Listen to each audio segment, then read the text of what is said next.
rahmatullahi. ‘Yan uwa barkanmu dai. A bidiyo na da ya gabata na nuna ma ‘yan uwa yanda ake downloading, ake updating wannan sabon application na airdrop. So a wannan bidiyon zan nuna muku yanda ake participating a wannan airdrop ɗin. To kamar yadda kuke gani, airdrop dai guda uku ne wa'inda aka kawo. Ga su nan akwai A, B and C.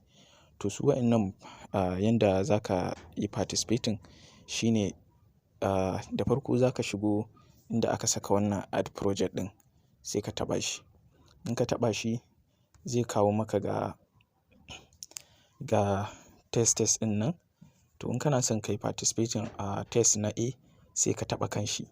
Za ka zo nan wajen test A ɗin, sai ka taɓa kan shi. Ka taɓa kan shi zai buɗe maka.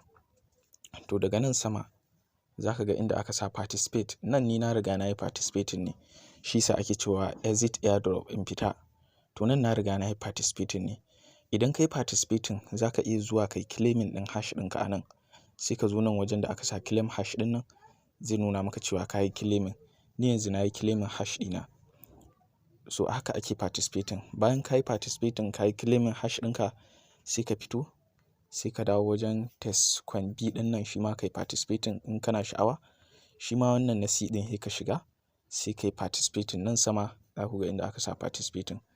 To idan ka yi participating, sai ka dawo nan wajen da aka sa airdrop ɗin nan, sai ka shigo wajen. Za ka ga gashi, za ka ga ya sa maka waiting for the next round. So yanda airdrop ɗin yake shine, za ku ga kowane round awa ɗaya ne kowane round.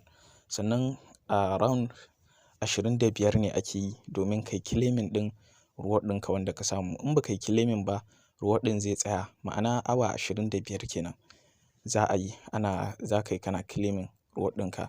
Nan wajen nan ne za ka yi claiming, nan wajen da aka sa claim ɗin nan. So idan wannan round ɗin ya cika, kyautar da ka samu za ka yi claiming ɗinta. Kyautar kuma ya danganta da yanayin my hash ɗinka ne, wannan my hash ɗin, da kuma yanayin team ɗinka. Idan 'yan team ɗinka suka yi participating a airdrop ɗin, to airdrop ɗinka zai yi sauri sosai. Kamar yadda kuka san cewa in kana da miners da yawa za ka yi mining a da, so haka abin yake. Ina fata za ku ji daɗin wannan bidiyon. In kun ji daɗin shi, ku danna alamar subscribing. Sannan har yanzu akwai hashcard inda za ka je ka yi exchanging hashcard ɗinka domin ka yi increasing ɗin my hash. Sannan kuma akwai na testnet. Har yanzu za ka yi testnet. Gashi yanda za ka yi ƙara increasing ɗin gudun, wato gudun airdrop ɗinka. So Ubangiji Allah ya sa mu amfana da wannan project. Sannan in kun ji daɗin wannan bidiyon, da Allah ku danna alamar ƙararrawa, sannan ku yi subscribing a channel ɗinmu. Mun gode.